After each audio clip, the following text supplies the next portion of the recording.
We are delighted to have you here. I know that some of you have already toured the school, and some of you, this is your first hearing about the school, and you're scheduled for tours coming up. So I hope that everyone will have the opportunity to really see school in action, because there's nothing quite like seeing our absolutely amazing CEVET members, our faculty and our staff in action with our students.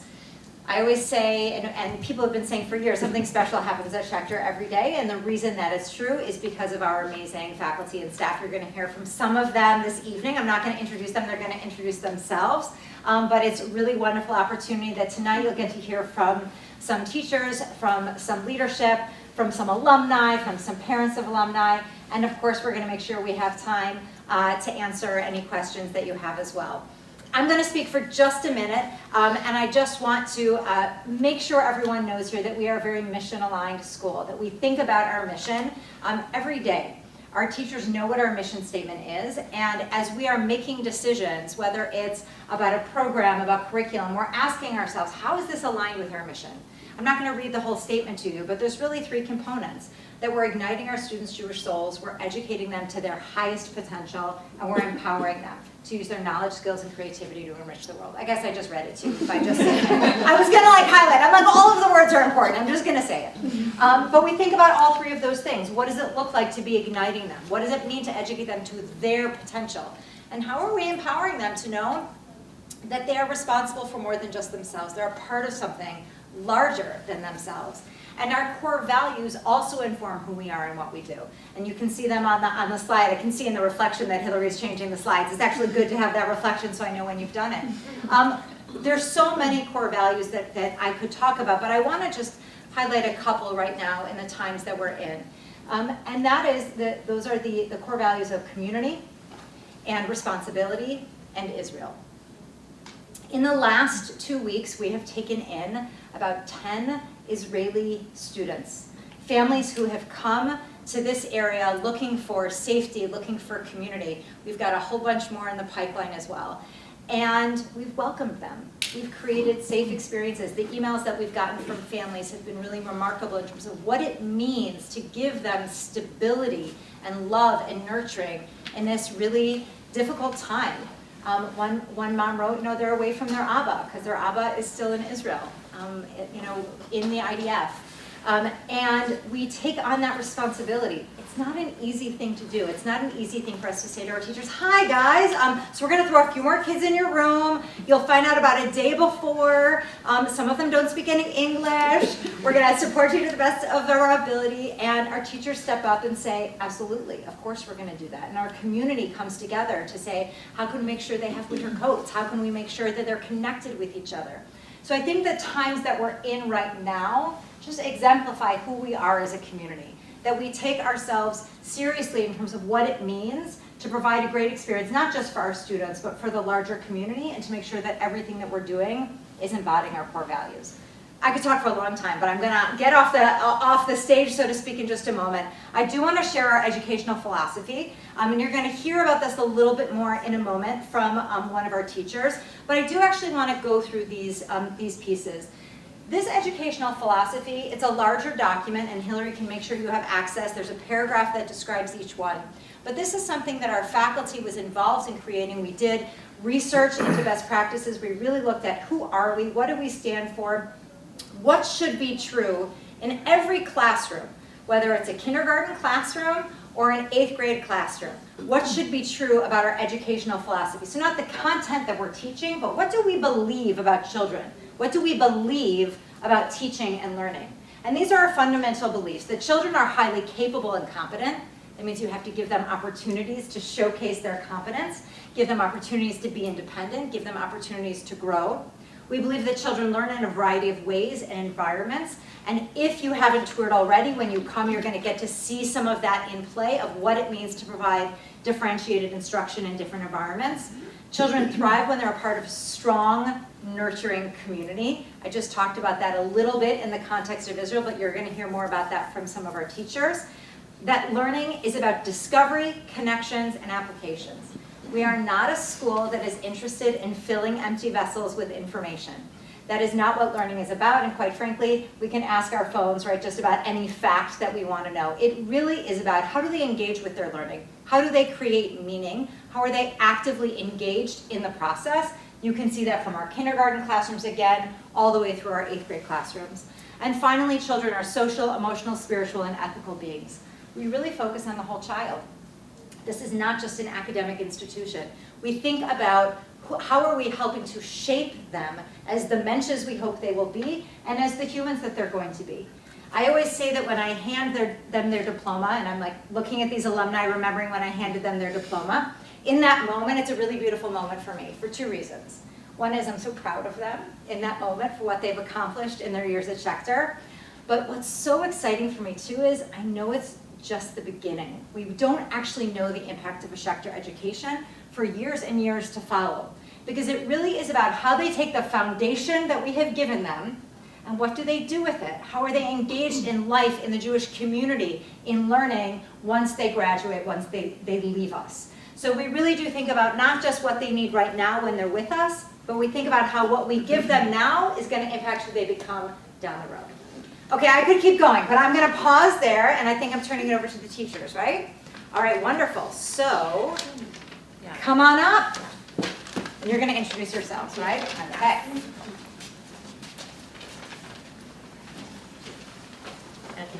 Hi everyone, I'm Rachel Hames. This is my 6th year at Schechter, and I am a part of the 1st grade team. I'm a general studies teacher.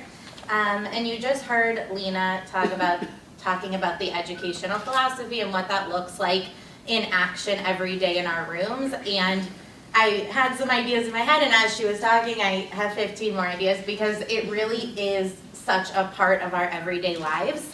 And you can see from some of the pictures up there of what our classrooms look like. There's a picture of the 1st graders, and we just revamped our whole community project. We teach them kind of the basics of what you need in a community, and we normally do kind of like a poster project, and they share them. And this year we were thinking of how can we get them more engaged, how can we be more hands-on with them. And so we had them actually physically build their communities. We pulled every possible material we could think, Legos and blocks and things that we didn't even think they would need or use.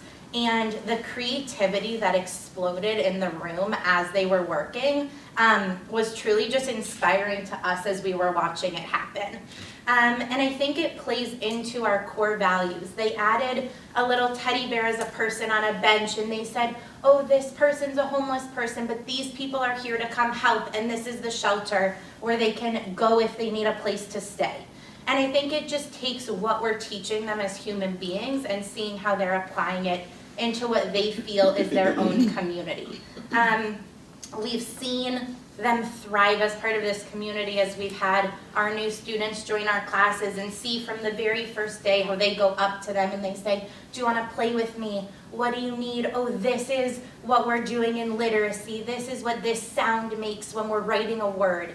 And just seeing them go completely out of their way to make sure that these new students feel at home and welcome is truly what it's all about. And I think we're all here, and I'll let everyone else continue of why we're standing here at night when we will be back here tomorrow morning is because we truly believe in this building and in Schechter and in who these kids are becoming.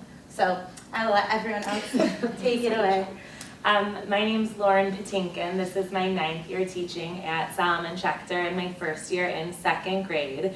And I know a lot of times when people think of school, they think of the different things students learn, math, reading, Hebrew, and as Lena said earlier, we are not just an academic institution. The role that we as teachers take on also educating students with social emotional learning is just as important, if not more important than the academic piece. And we have so many wonderful structured opportunities throughout the year that explicitly teach students these social emotional skills, and then there are opportunities for them to organically be applied throughout their day. So every morning, all students K through 8 have something called Kahila built into our schedule, and Kahila meaning community. This is a time where students greet each other. They get to share and connect, build skills through specific curriculum like Second Step, which is a social emotional curriculum. In this program, they learn how to solve problems, how to ask for things assertively, how to regulate their emotions, and then throughout their day at school, they have opportunities to actually apply these skills they're learning. We can't just assume students have these skills. Like, we don't assume they just come in knowing how to read or knowing how to math. We see where they are with their academic and social emotional skills, and then we give them the skills that they need to continue to build and give them opportunities to apply and practice. About 6 or so years ago, we also started learning about a new philosophy called collaborative problem solving. And the philosophy of this program is that kids do well if they can. And we all approach students now with this in mind, with this mindset that if a student is struggling, there's a reason why. And it's our job and our duty as the grown-ups in this building to figure out how we can best meet their needs and give them the skills that allow them to then be productive members of society. You know, we're not just looking for complicity, as Lena said. We're not just looking for answers. We want to give them the skills so they can then go and be productive members in, you know, the Jewish community. And as Rachel just said, we all love what we do, and we're so grateful for a school that prides itself on its social emotional curriculum. And I also mentioned I have to step out early because I have a professional development for a social emotional curriculum, because it is important. We are, as Jewish people, as Jewish educators, lifelong learners, and we as the educators are constantly learning too, so that we can best support the students in front of us. So I'm going to stay for a minute, and then I'm going to pop out and be in the hallway on my Zoom call. So. Going off of the wanting them to be mentors in the real world, first of all, my name is Talia Wilson. I am a first and second grade Hebrew and Judaic Studies teacher. This is my 5th year teaching at Schechter. I started teaching in the Early Childhood Center, and I'm also an alum. I graduated in 2010. One of the reasons why I came back to teach at Schechter is because we make sure to weave Jewish values and the love for being Jewish and the Hebrew language into our daily life. Whether it's morning announcements, hearing the pledge, and then Avinu Sheva Shamayim, the prayer for the state of Israel. Whether it's hearing both dates being announced, the Hebrew date and the English date. Whether it's walking around the building and seeing the different signs that are in Hebrew and in English and accessible.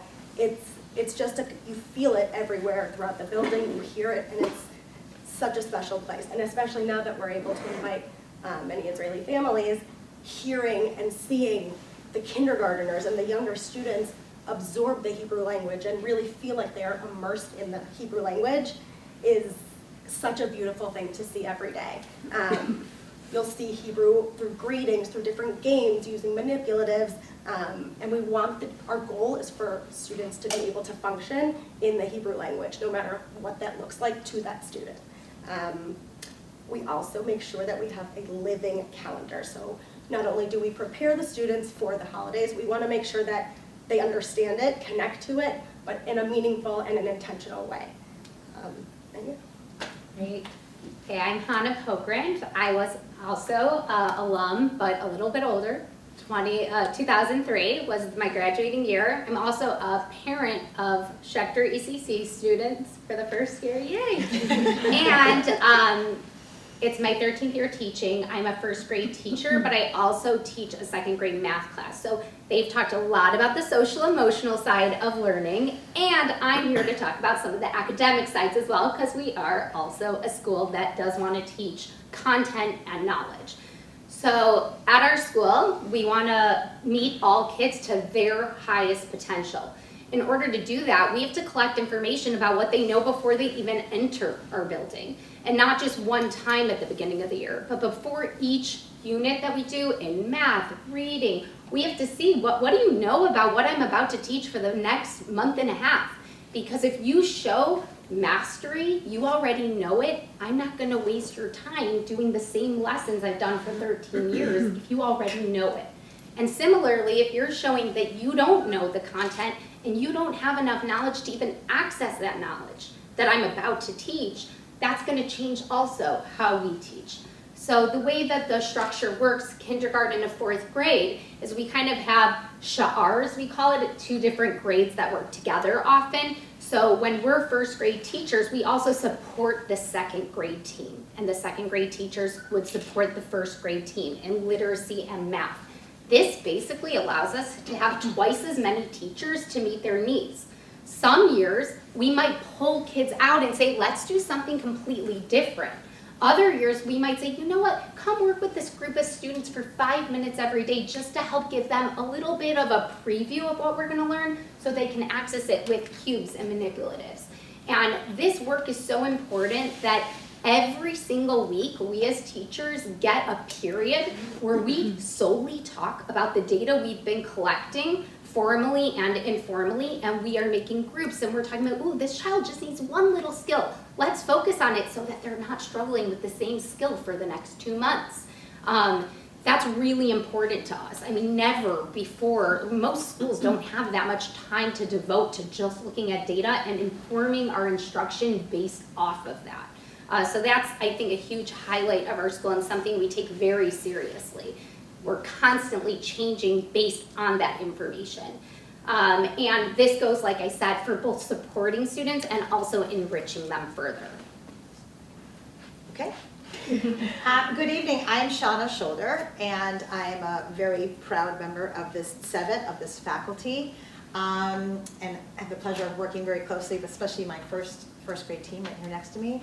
I'm equally as proud as I have 3 alumni that I raised, and I was talking about, Lena has mentioned, we have alumni over here about to talk. Mine are in college, one graduated college, and still maintains very close relationships with their peers that they graduated Schechter with. And it is something that I am, as a proud parent, and not only just a faculty member, but it's something that I take pride in, saying that I have 3 that have gone through kindergarten through 8th grade here, and it has paid off in spades. With that, they have a great job, but I teach kindergarten. So like, it is fun and joyful, and it is, I've been teaching here for 4 years. I've been in education. I've taught kindergarten in other places. I was in the early childhood as well, but it is a wonderful, magical place, and not only because of the age, but because of where I work. And it's because we take your child and we acclimate them. I mean, kindergarten is a huge year. They're coming from the preschool, where it's probably a lot of like play-based, and they're cooperative playing, and they're independently playing, but now we're in a, kahila community, and they need to learn all of those skills about just what does it mean to be a student? What does it mean to raise my hand and wait my turn? It's so hard to wait, right? Like, they'll raise it, they're talking as they're, we have a very rich and rigorous curriculum, and we do learn so much in a playful way. They don't even know that they're learning, because I'm not a singer, but I sing all the time. And I'm not an artist, but I'm doodling and making pictures when we're doing our writer's workshop, so they can get they can be illustrators and writers. And they are all doing that through a playful way. But just as important as getting to learn all of their sounds and their letters and the phonics and phonemic awareness and learning how to read, it's about what does it mean to advocate for yourself? What does it mean, when like I made a mistake, and is that okay? And raising your hand when you need help, or you know what, I'm feeling a little, do you want to play? Or welcoming someone to play with you, or saying that hurt my feelings and I don't know what to do with it. So like, there's so many enriching, wonderful curriculum, but it's also just about teaching them what does it mean to be a student. And that's a huge year coming from a preschool into, which I think is one of the best years. Although they're all amazing, K through 8, but in kindergarten. If you haven't had a chance to come in and tour and step into either my room or a KA, I welcome you to come and, just sit in the back for a little bit and just have a nice little view. It's a joyful, wonderful, warm place. And thanks for taking the time to come and listen to us tonight. So, those are the questions that we have. Right? You're up. Hi, good evening. My name is Suzanne Mishkin, and I am the K through 6 principal here. And I'm so happy to see all of you. I first just want to say thank you to the teachers, Lauren, who just left to do her PD. I have to tell you, the best part of my day is always going into classrooms. Today I actually got to be in Rachel and Hannah's classroom for a little while. I love to pop in, see what they're doing, and I would agree with Hannah, magical things do happen. And I do encourage you also to come and see for yourself. I know we just talked a lot about classrooms and what happens in our school, and that's really important, but I also want to talk about Schechter being part of our community and you guys being part of the larger community. We try to offer a variety of different opportunities for you as a family, also as parents, where you can connect with other Schechter families. So if you look at the slide, you can actually see a few of the examples. So we have a very active parent organization, and we try to offer both social but also hands-on experiences for both the parents but also for the children. So we've offered, at the bottom picture, we did Miles Heat Team where people got to come and volunteer as a family. We've also done opportunities where people can go and volunteer in other places. We are bringing back a program we've done for many years before COVID. We're bringing back Schechter Shabbat, where families can come together and get to know each other outside of school and build those communities. And we also offer opportunities for families to come into school and be a part of our community. So we have what we call our life cycle events. We actually had our first one this past Friday, where we welcomed in all of our kindergarten families, and they got to see what their students have learned about Shabbat, about being part of the community, and then we had a meal together. And the highlight for me every year is we end actually with community dancing. And every adult in that room, regardless of how they feel about dancing, dances with their children and as the entire community, one big circle. And there's something really, as we've talked before, joyful about that, and being able to be a part of that community. And you'll hear people talk about how they'll start doing Shabbat dinners with people or getting together as families and doing outings together. And so we want you to know that yes, we're a school, we're offering lots of great academics, we're gonna take care of your kid, we're gonna love your kid, and we're also gonna try and help you find ways to make community together as much as you want. The one other thing I did forget to say is I also have 2 children here. I have a 3rd grader and an 8th grader, and I have a freshman in high school. So I also have had that experience of being able to see your child grow, and then also being able to grow with a community. And last year at graduation, being able to be with those families who we sat together in kindergarten was a really powerful experience that we had together. So I want to thank you all so much for coming. I'm happy to answer any questions at the end as well.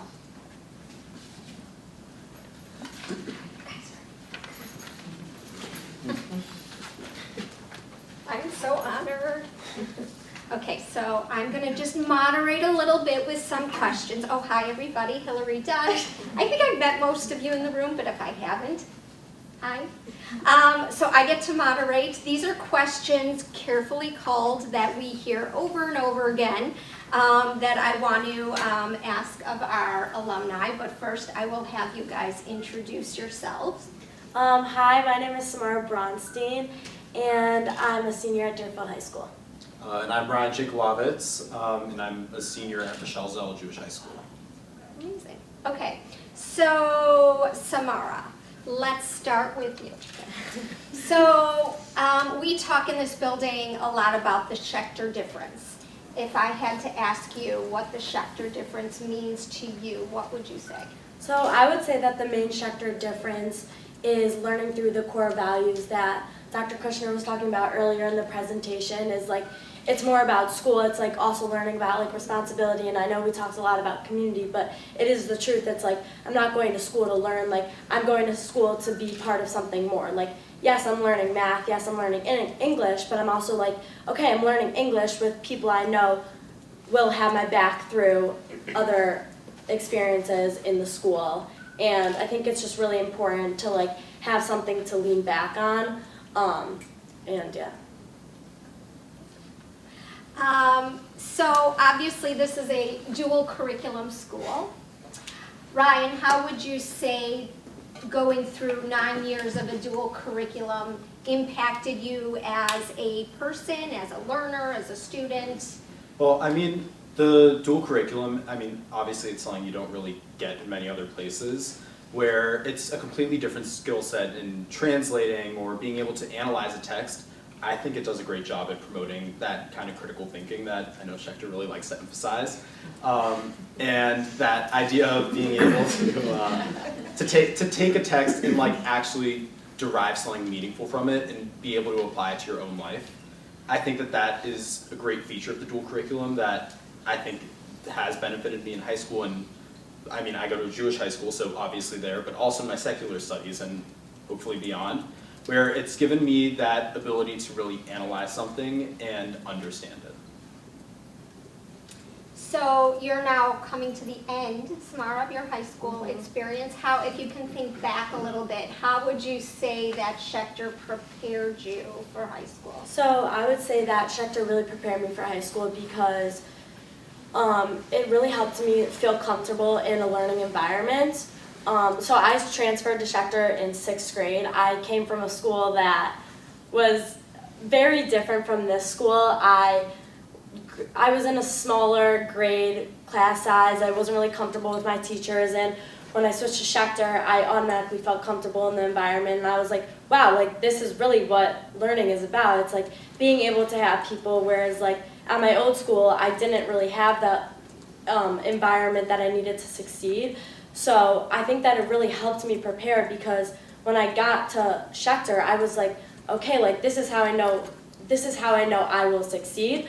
I figured out what helped me, figuring out that I needed to speak up to teachers when I needed help, or I could ask a friend, be like, oh, can you please explain to me how you got this answer on the math question?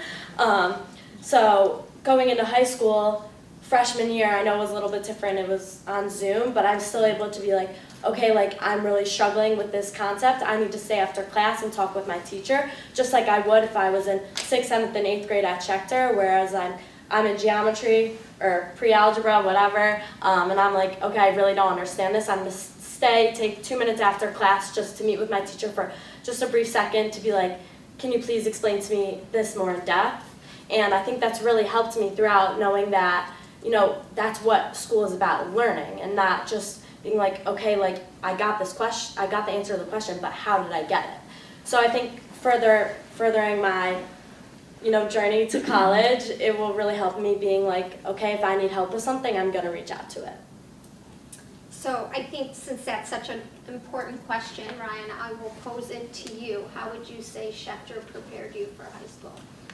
Well, kind of building off what Samara said, I think that the relationships that I had with my teachers here was just phenomenal. The teachers here are really invested in me actually like learning and me being able to develop and grow at the pace that's right for me, which kind of leads into kind of what Ms. Pogren was talking about earlier, which is the way that with different units, whether it's in math class or reading class, they will take you out of the class if they feel like you can learn at a different pace, whether it's at a faster pace or if you need some more support.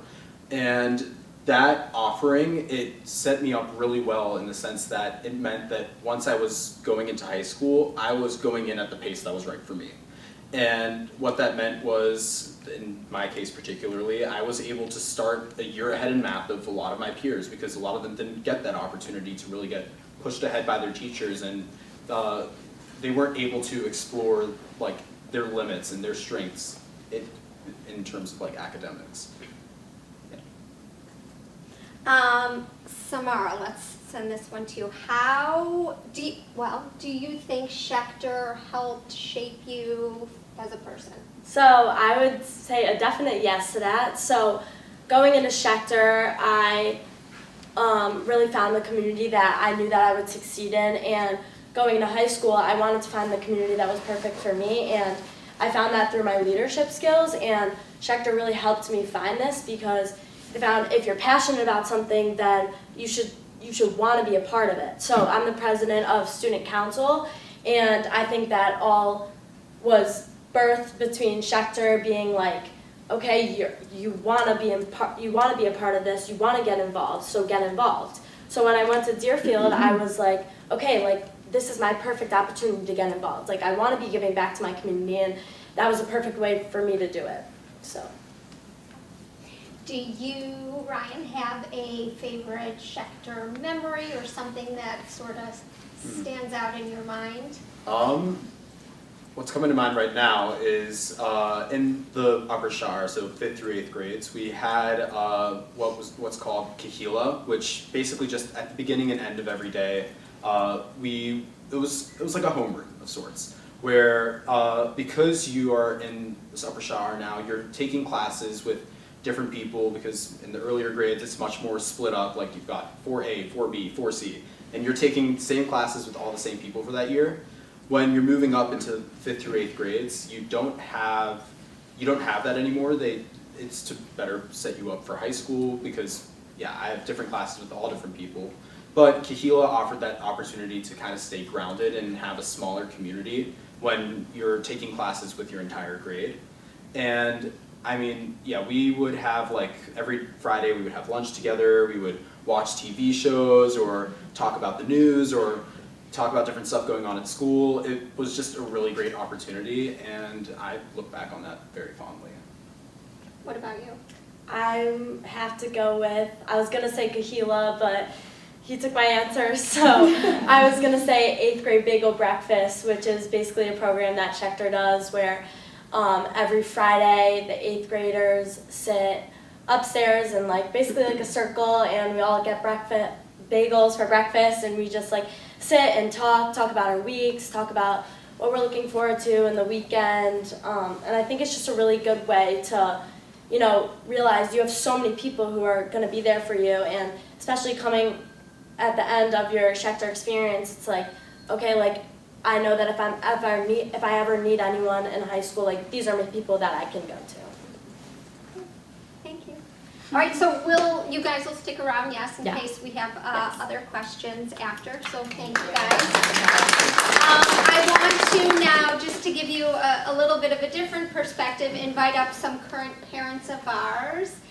Amy and Ari, if you want to join me up here.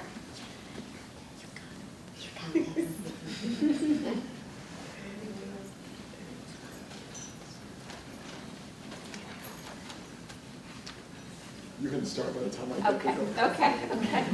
Hi everyone, I'm Amy Wallach, and I have 2 children at Schechter right now, and there they are. Yeah.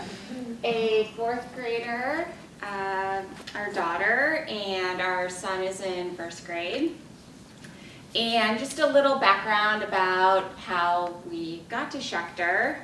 We came to Schechter in 2021 at the start of our daughter's 2nd grade year, and prior to that she was at our neighborhood public school, and really my husband and I could not be more grateful for our move to Schechter. Over the last 2 years, every couple of months we say to each other, gosh, that was such a good decision.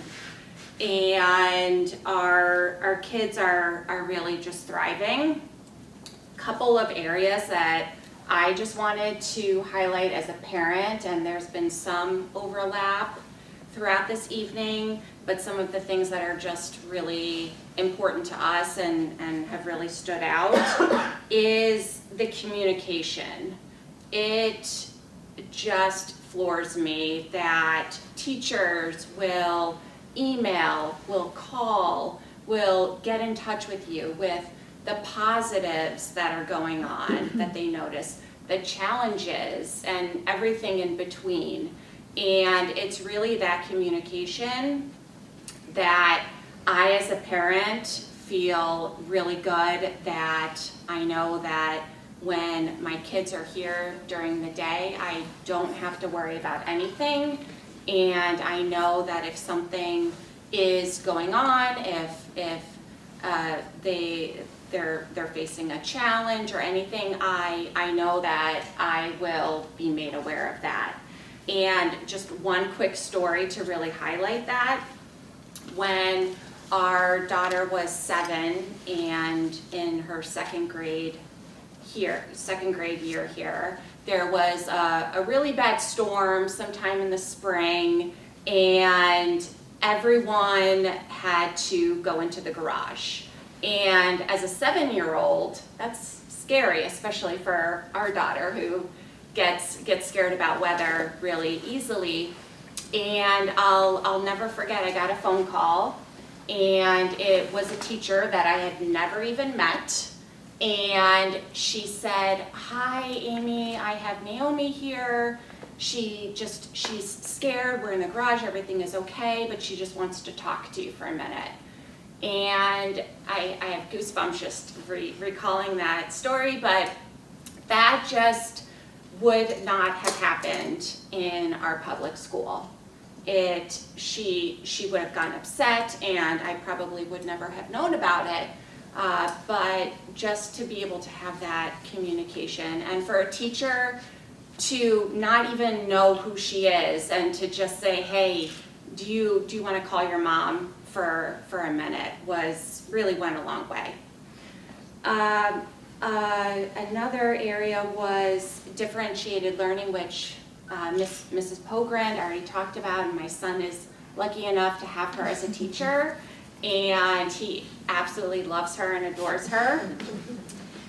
But really the differentiation is incredible. I was just talking with one of my friends whose daughter's in first grade at a public school, and she was just talking about how frustrated she is that the teacher repeatedly keeps saying she can't go ahead. We have to stay, the class has to stay at the same pace. I'm sorry, we can't do anything about that. And I was telling her, well, here, the kids really, they're broken up into different groups, whether that be more advanced or need to go at a slower pace, but their needs are met. And so they can feel challenged when they need to. And then the third and final area, and I'm sorry, Ari, for taking too much time, I could talk for a long time, is the importance of Jewish community.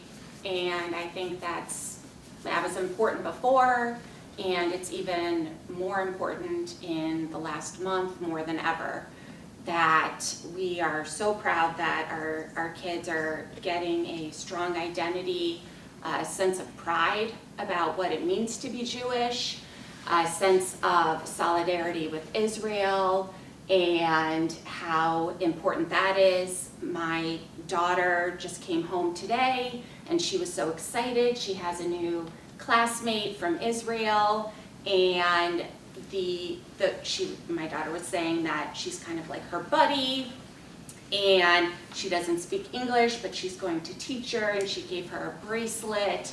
And just the fact that my daughter was able to have that experience of welcoming in new people and being able to make the overture of being a friend and being kind and making them feel welcome is a huge value here, and my daughter knows that because she came in second grade, and I think she's just reliving that experience.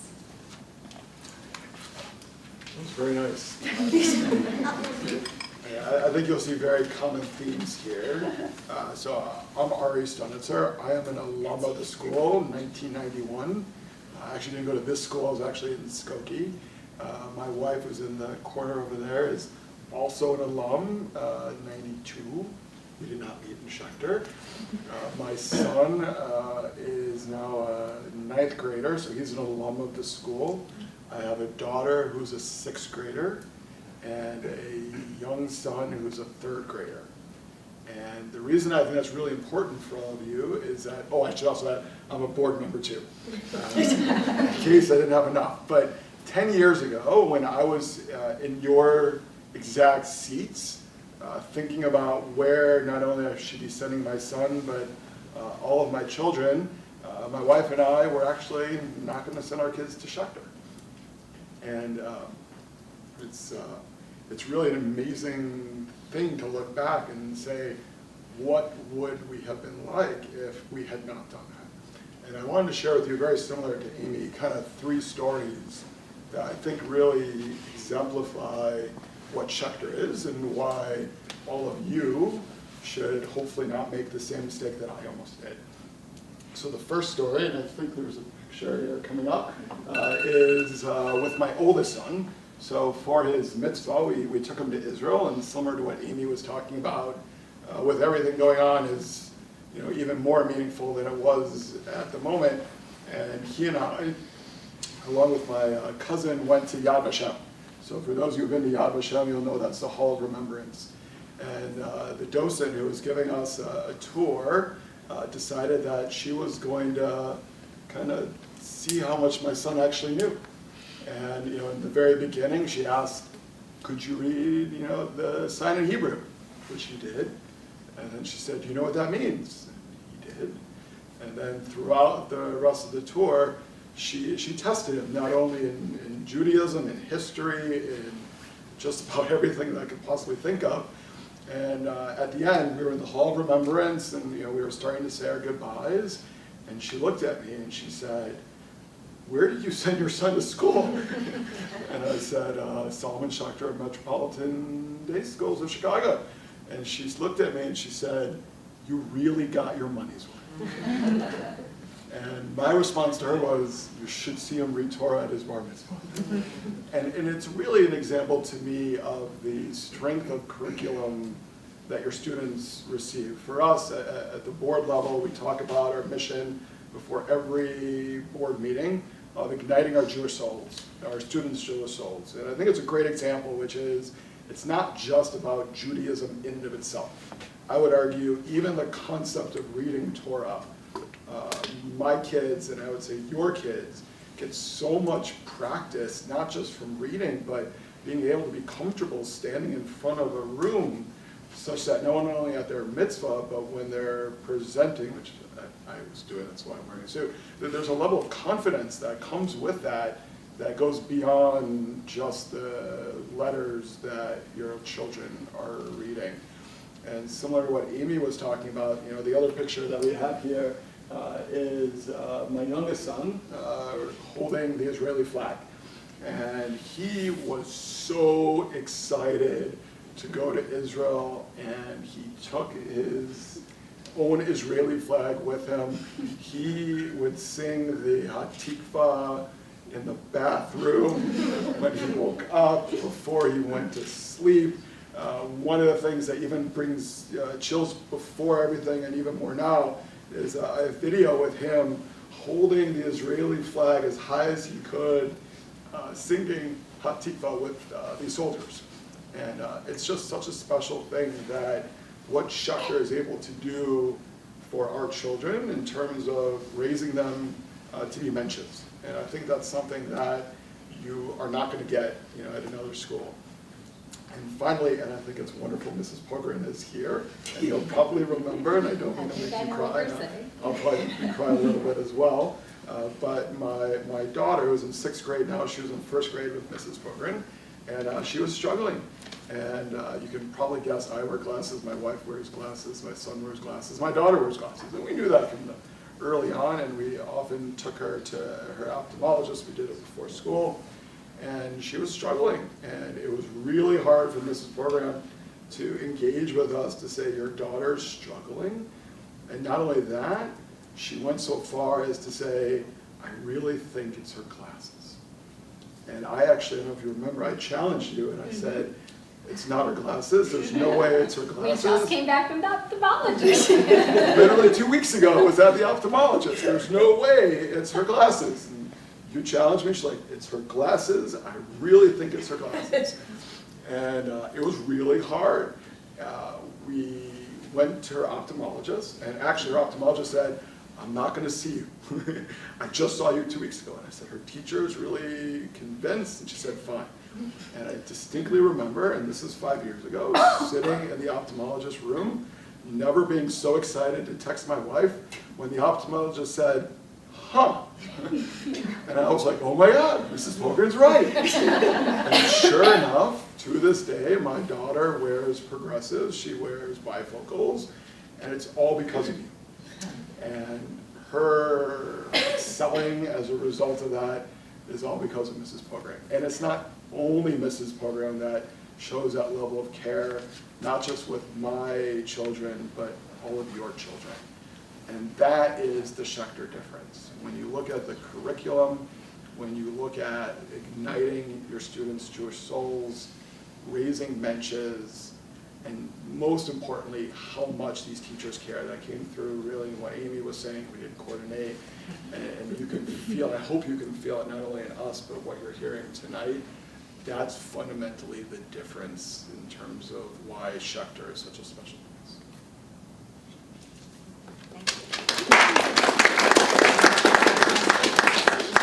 Okay, thank you so much, Mary. That was, it's really nice for me to sit here and hear all of these things too.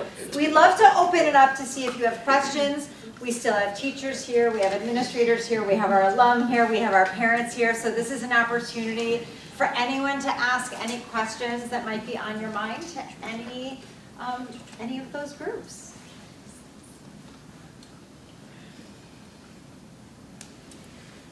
Could you speak a little bit more about the Hebrew curriculum? When is it introduced? Great. And Absolutely. how does that work? So in kindergarten, there's a lot of oral Hebrew that happens. Some of that is happening just in the regular kindergarten classroom. You might walk in and the teachers might be giving direction about what center they're going to, and they may use some Hebrew in that direction, regular vocabulary. In kindergarten, they have an hour of day that's designated as Hebrew and Judaic studies. It's all oral comprehension and language development, mostly around holidays and rituals, but they're not learning to read and write Hebrew until first grade. We want them to focus in first grade in their reading and writing skills on their English language, right? They're going in one direction. We want them to kind of get that down pat before they go into first grade and they start learning to read and write in Hebrew as well. So all of the oral starts in kindergarten. We also have an Israeli teacher in each classroom. So there's Hebrew spoken in the classroom, especially if there are Israelis in the classroom. Those teachers will just speak Hebrew to those kids. So the kids are hearing Hebrew on a regular basis. Starting in first grade, 40% of the day is spent in Judaic studies. That includes tefillah every single day. That includes Hebrew language. And that includes in the youngest grades, Parshat HaShavua. And then in third grade, they start to study Bible. They start with Bereshit. And in fifth grade, they add in Mishnah. When you go in, it's always amazing. And Mora Tali is one of the first and second grade Judaic studies teachers. She's speaking in Hebrew. And it's remarkable how the kids absorb the language, right? In the brain, actually, the younger you are, the easier you can absorb the language. So the kids are really immersed in the Hebrew language in those classrooms. Once they start to do deeper dives into textual studies, there may be some English that's happening in those classrooms because they may not quite have the level of Hebrew to communicate as they're getting older, but we really do immerse them in the Hebrew language at that point. Any follow-up questions, or did that give a good... Okay, and it does, another thing, we talked about our ability to do small groups. So starting in second grade, there are reading groups for Hebrew. And then moving third grade and up, we have what's called a master schedule. So the entire grade has Hebrew at the same time, which is same for math as well. So kids get what they need, and they have the ability to potentially move. There's flexibility in that regard as well. So when it gets to second grade, we really have that ability to differentiate for them even more. Other questions? Yes? What is security like at the school? Great question. We take security very seriously here. We have a liaison in the Northbrook Police Department. We communicate with JUF and Federation. We actually had an audit of our security plans through Homeland Security and JUF a couple of years ago. We do not publish our security plans, but I can share them with you, but you're not going to find it anywhere on our website. It's not something that we're going to put out in the community because best practice is that you don't. We have security guards at all times. They are off-duty police officers. They are armed. Very few of them carry in a way that it's evident to the kids, like really, there's a shirt over it. They are not wearing anything that says security or that says police. Again, that's also best practice because if someone is watching your building, you don't actually want them to know who's security and who's not security. During drop-off and pickup, we typically have 3 officers on site. During the day, depending on the time of day, we have 1 officer or 2 officers, depending. At recess time, when our kids are, I mean, the internal courtyards, nobody can see, nobody has to worry about, but if they're out at the north, we have security that's out there. If you're here during the day, what you'll notice is we actually cut down all of the shrubbery. There's fence, and there used to be a lot of trees and shrubbery. And we did not have visibility into the other side of the fence. So we discussed with our security team, should we actually be blocking the whole fence so that there's no visibility? And the answer was actually, no, we have to do the opposite. We want full visibility. So even though it means other people can see the kids, it means we can see everything that's going on the other side of the fence. Every time there's been an incident in the world, in the Jewish community, we reach out to our head of security, we make all of the contacts, we say, is there anything we should be doing differently? The answer is consistently no. You have the best security measures in place. We've been told we're probably the safest building in Northbrook. The only time we added security this year was really for mental health, not for physical safety, and that was on October 20th when there was an international call to kill Jews. We I think just about doubled our security that day. We didn't actually think anything was gonna happen. The directive was there's no real threat, but we know that people weren't okay, so we did it more just so that people could feel us. Our Northbrook Police Department police liaison is also a current parent, which is a really nice thing. You know, there's that extra connection. He'll kind of swing by regularly if he's got some time, so we have a really good relationship with the police department as well. Yeah. Any other questions for the alumni, for the parents? Do you have like sporting activities? I came late, so I maybe discussed Yeah, no, we didn't talk about it. That's great. So in the other kind of clubs, activities. Right. So our parent organization runs after-school activities for our K through 4 students. That might be sports, it might be chess, it might be math, it might be art. There's lots of different opportunities to sign up for things after school. And then starting in 5th grade, we start running intramural sports and activities, all different types of sports for the kids. And then our soccer team is competitive with other schools starting in 5th grade. We have golf, we have basketball, we have ultimate frisbee some years, we have cross country, we have track. So there are a lot of after-school activities in terms of athletics. You didn't ask about this, but I'm going to hit on it as well. We also have a band program and a musical. Our 5th through 8th grade musical is a really remarkable experience. You were in the musical. Do you want to talk at all about the musical? You want to? I mean, yeah, the practice every day after school was a really great opportunity to get to. I made a lot of friendships with kids in other grades that I didn't really have prior. It's a really great opportunity to connect with other students. Plus, it's a ton of fun and pretty good productions, I would say. Yeah, it's more like a high school production than a middle school production. It's also, we have the band is our students, the crew are made up of our students, and the cast. So it's pretty remarkable.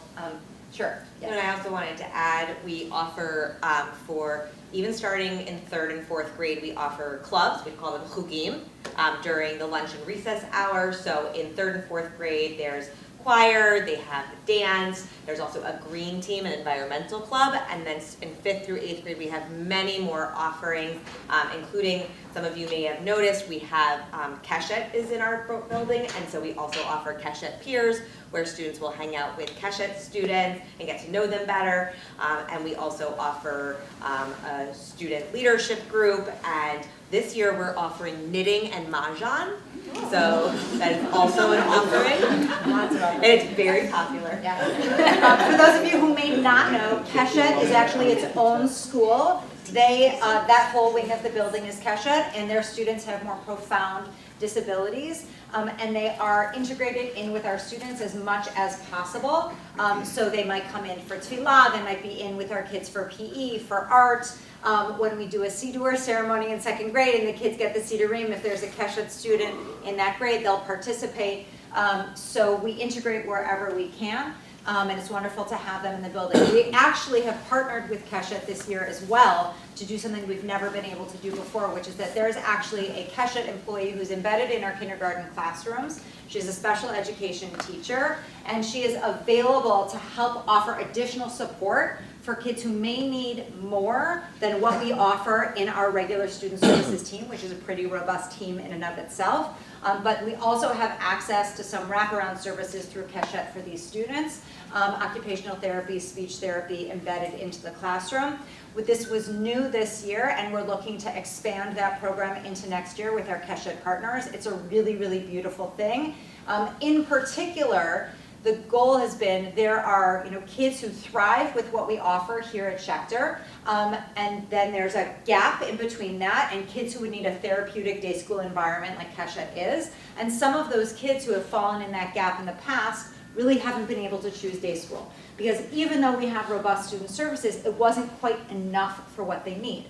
We don't want any families who are mission aligned, who want a Jewish education for their children, to not be able to access that education. So our partnership with Schechter is actually a goal of trying to close that gap so that any children who want a Jewish education can get it, and that our partnership can offer more resources than we've ever been able to offer in the past. So that's something really exciting we've been able to do this year. Any other questions?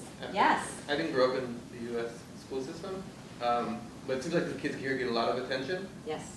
And a lot of Jewish attention, and how I understand the positives of that, but are there negatives going into the public school system later, and also being, I guess, outsiders? All of a sudden they're not walking around with Jewish identity everywhere, Israeli flag. It's a great question. I'm actually going to put Samara on the spot because she went to she's at a large public high school, so I feel like you might be the best person to field that first, and then let's start there. So I go to Deerfield High School, which is Jewish and also others, but so at Deerfield, the people who are part of the Jewish community are often linked together, but they also have friends in other groups. But for example, like I'm really involved with Israel Club, so all of my Jewish peers and I, that's how we connect. And also I'm in Hebrew class, so my language, instead of taking Spanish, French, Chinese, I'm in Hebrew. So it's really nice to be like,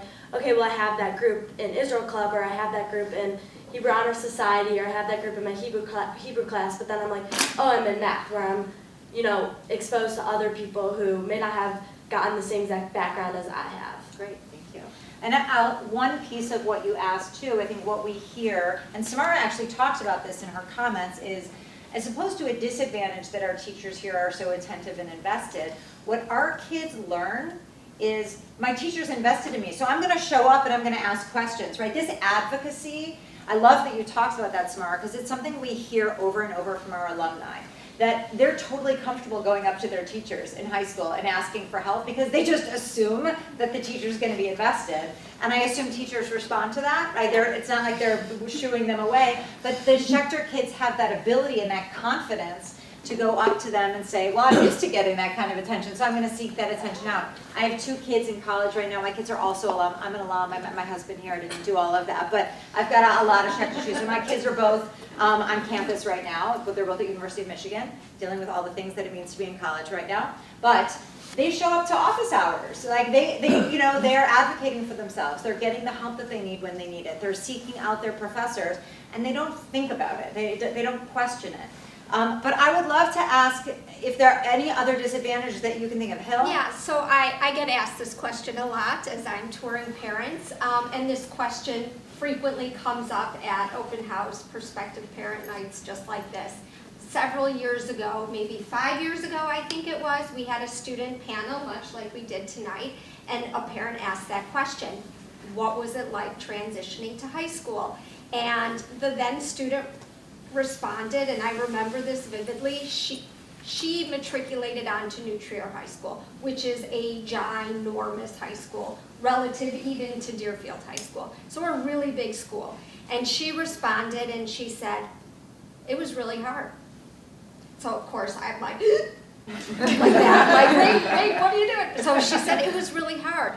But it was really hard for everybody, right? You've got all of these students who are in their middle school, wherever that middle school is, and they're being thrust into a totally different setting. And she said the difference for her was that she saw all these kids kind of rushing around trying to make their friends and make their classes and figure things out all like this super fast. And she said, I didn't feel that same rush because I know who I am and I have all of my Schechter friends, even if we dispersed into different high schools. And I was okay sort of taking my time and adjusting and navigating and transitioning at a pace that was just right for me. She said this now as a senior in high school about to go on to Harvard, I might add. I just want to drop that one in there. But I mean, I think I've watched 3 of my children also graduate from Schechter, and they all navigated that transition differently. They're all different humans, right? So I think it is going to be a little bumpy, but that's also totally age appropriate, and they're learning life skills all along that kind of bumpy path. So I think we would call that sort of a resilient moment for them to be able to step up and use some of their skills that they had really, shored up in their time while they were here. Great, thank you. Yes? It really sounds like the school as a whole prepares the kids for moving on in life, and in particular to college and high school, but I want to know what type of data, statistics you guys kind of track or monitor in terms of academic performance once they reach high school and then beyond that into college. So we survey our alumni in terms of their class placements. We do it at a couple different times, and we don't have 100% participation, but we have pretty decent participation. So we can, I don't know all of that data offhand. I don't know if you know any of it offhand, but we do have information about kids who are placed in advanced placement, right? Like Ryan was saying, he was a year ahead in math. He was able to be in the highest math track. So what we know is that our kids who are in our highest tracks here are able to access the highest tracks where they're going. We also have lists of colleges of where they've gone and where they've gotten into. But Hill, I don't know if you have a different, do you have anything more specific in terms of the data of high school placements?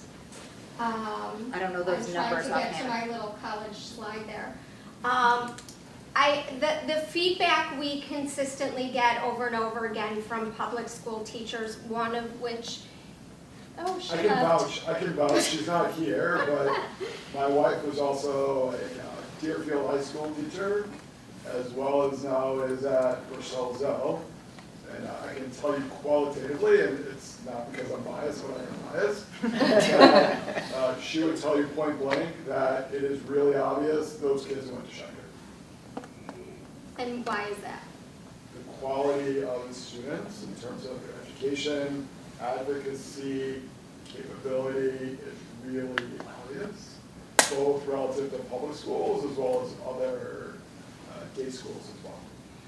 I'll also tell you that our teams really coordinate with the high schools that we send to make sure that our students are on track and able to access whatever is going to be expected of them in their freshman year, wherever they may land. I mean, I know that our language arts curriculum, our social studies curriculum are all, they are at a very rigorous pace so that our students are then able to shine, wherever they land thereafter. Ryan had something. Yeah, I was just going to add on. Obviously, I go to Rochelle Zell, but my older brother, he went to Deerfield. And multiple times during his high school career, he was approached by teachers and they asked, "Do you go to Schechter?" And he would say, "Well, how did you know?" And it was the response was always something along the lines of, they're good kids, you're a good kid, or you can always tell, or they're always the loudest voice in the room. It's those kinds of things that... In a good way, I hope. Yeah, in the sense that they're the ones who are actively participating, they're the ones who are advocating for themselves, and that is, of course, that's entirely anecdotal, but I think that is part of what Schechter does to differentiate students. I would also say, go ahead, I was just going to say it's not high school data, but we do a lot with data here. We take a test that a lot of public schools take, which is called the math test. So I don't know if anyone's familiar with that. It typically starts in 1st or 2nd grade, and usually there's lots of areas you can use it for. We use it with math and reading. And what the story that our data shows is that over the course of time, the gap between our students' median score and the national average grows larger and larger. And that's been consistent since this is my 10th year at Schechter, and I came from public schools, and it has been consistent since I have gotten here. And in terms of For a private school to apply for a blue ribbon, which is through the Department of Education, there's only one way you can actually start really the application, and that is you have to hit that your students are in the 85th, or in the median of the 85th percentile or above in all subgroups that you tested in all subjects. And we have a blue ribbon because we consistently look for that. And so do we hit it on the nose every single year? Not quite, but are we always very close? Yes. So we are what our data consultant calls a high-performing school district. And I would say, that's one of the stories of, I think our students thrive because of the dual curriculum, not in spite of it, right? A question that we often get is, how can you possibly hit all of the standards on the secular side if they're only in those classes 60% of the day? Well, there's a few answers. First of all, the model that Mrs. Pogren talked about earlier, right, of how we are meeting their needs in smaller groups. We're making the most of every single minute. We're assessing where they are. We're giving them what they need. But they are learning across both sides of the curriculum, right? It's not that when they're in their Judaic studies side, they're not learning in ways that are going to help move them forward in all of the areas, right? So they're learning to read, write, think, speak in 2 languages. They're critically thinking deeply in both sides of the curriculum. When they're doing literary analysis in language arts, they're doing the same thing in Tanakh. When they're getting underneath and asking good questions, they're doing that in, in an inquiry-based science class as well as a rabbinics class. So all of those higher order thinking that I love that Ryan said that Schechter likes to showcase a lot, which we do, it's happening in both places. So when Suzanne talks about the fact that the gap gets big, the longer kids are here, the higher they're performing. Right, the higher we can see our kids are versus the national average. To me, that tells the story that they are thriving because of the dual curriculum, because of the experiences we're giving them on both sides of the curriculum. Oh, go ahead, Ash. No, I was literally just helping Lena to see it. Oh, great, thank you. Oh, okay. You might have covered this, but how many kids are in a class, and how many teachers, and is it the same teacher, like a math teacher, will the math teacher teach like 1st, 2nd, 3rd, 4th, 5th grade, or do you get a new math teacher every year? I'm going to try to answer all of those. If I forget, let me know. So an average class size of one class, typically we're 15 to 18 kids in a class. We will go up to 20, more above 2nd grade, if we feel the cohort can handle it, right? So there, it kind of depends on the size of the whole grade. Our grades right now are either 2 sections or 3 sections. So it kind of depends on the year. Our largest grade has 60 kids. We have one grade that I think has 28 kids. We're above 30. We're above 30 in that grade now. It was just a small cohort that came in. So it kind of depends. We're hoping for 3 kindergartens next year. We have 2 kindergartens this year. We just don't know. It's too early in the process for us to know how many sections there will be. Bring your friends. We'll have more sections. So that's the number of kids. In terms of teachers, kindergarten classroom has 2 teachers in the room at all times, a lead teacher and an assistant teacher. When we start in 1st grade, there's typically a general studies teacher and a Judaic studies teacher that are partnered together. So those kids have those 2 teachers as their primary teachers. They teach everything to those kids in their content areas. But what our kids are used to, based on the model that Hannah was talking about, is different teachers coming in to work with small groups. So they're not going to only have those 2 teachers necessarily, because they may have other teachers coming in and out. Once they start getting to reading groups, let's say in Hebrew, they may have different teachers. If they're in a leveled math group, they may have a different teacher for math. So typically the classroom teacher is going to teach, let's say for math, the core curriculum. The grade level core curriculum, the classroom teacher is typically going to teach. If you need an advanced curriculum or you need an intervention curriculum, you may have another teacher who's working with you on those.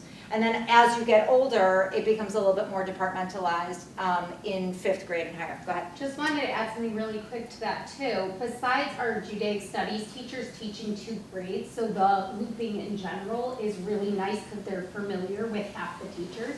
Also, because the opposite grade is working with, like the 2nd grade teachers work with the first graders all the time, it makes the transition to the next grade so smooth because they already know all of the teachers. They have so much exposure to them. So I think it's a personal benefit when you're going from 1st to 2nd or when you're experiencing that transition from 3rd to 4th as well. How does that change when they're going from like second to third, or, you know? So it's a bigger jump from second to third because it's a new team of teachers. They also move upstairs in third grade, so it's like a big deal. They're going upstairs. But at the end of second grade, they begin to, they at least meet some of those teachers. But it's just like in first grade, right? From kindergarten to first grade is also a jump. So there's kind of every other year, there's a little bit more of an adjustment, but they have those two years to kind of loop with the same team. One program we haven't talked about at all is also our Tribes program, which is just another way to highlight how we do community here. Every student, teacher, administrator is a part of a tribe. You stay with your tribe for all 9 years or however many years you're at Schechter, and we welcome in our new kindergartners and we graduate our 8th graders, and we do holiday celebrations together, and it's really, really amazing to see to watch the evolution. We've been doing it long enough now, right? That the kids who used to be the little kids who are kind of scared at the beginning of tribes, they're now the leaders of tribes. They're now the ones who are the mentors to the younger kids. And this is something very specific about how we run our school. We are very intentionally a K through 8th grade school. We are not an elementary school and a middle school.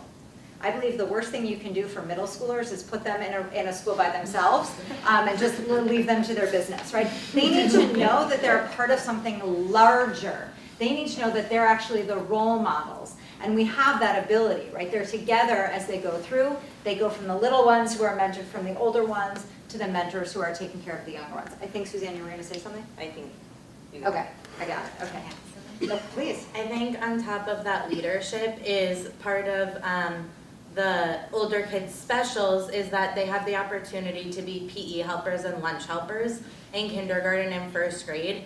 And seeing the first graders' faces light up when their 7th grade friends, who are like so much older than them, walk into the room is so beautiful to see. And the first graders think that these 7th graders are their best friends. And the 7th graders, I'll like pull out Suzanne's son Kiwi, Kiwi comes in and he knows these kids like the back of his hand, and he knows which kid loves basketball and he knows which kid loves Mario, and it makes our littles feel so special and such a part of this community, even with all these kids upstairs who they don't see that often. And I think it just gives our older kids those leadership opportunities and our kids downstairs to feel like they're part of something bigger than themselves. Yeah. Any other questions? So I hope you can feel our passion and our excitement. And I have to say, I'm not a night person, I'm a morning person, but I'm leaving here really energized because it's exciting for me to hear from our faculty, to hear from our alumni, to hear from our parents. I know that there are wonderful things happening here every day because I see it, and it's great to hear others talk about it as well. So I'm hoping you're leaving feeling that passion, feeling that excitement. If you have other questions, I'm happy to hang around a little bit. I really want to thank our teachers who will be here bright and early in the morning with our kiddos. Thank you so much for being here. I want to thank Ari and Amy. I want to thank Ryan and Samara so much, and Suzanne and Hillary. And I want to thank all of you for coming. We know this is an important decision, and we know the decision is not just about what school your kid's going to go to, right? Because we're not just a school for your kid. We are really a community for you, for your family, and we pride ourselves on that. We pride ourselves in really being an institution that's going to embrace your entire family, and that it's a community that you get to step into. Some of my closest friends are my kids from Schechter, that their best friends' parents, who I met as they were going through, right? But my foundation, not just my kids' foundation, but my foundation, happened here as I went through the journey with them. So welcome, thank you so much. Hillary, any last minute news or directions? No, if you have questions, anything else follow-up wise, please reach out. I think everyone knows how to find me, and I'm happy to continue shepherding you along on your journey. So thank you. And if you haven't scheduled a tour, please, please, please do. It's really worth coming to see it in action. Thanks, everybody.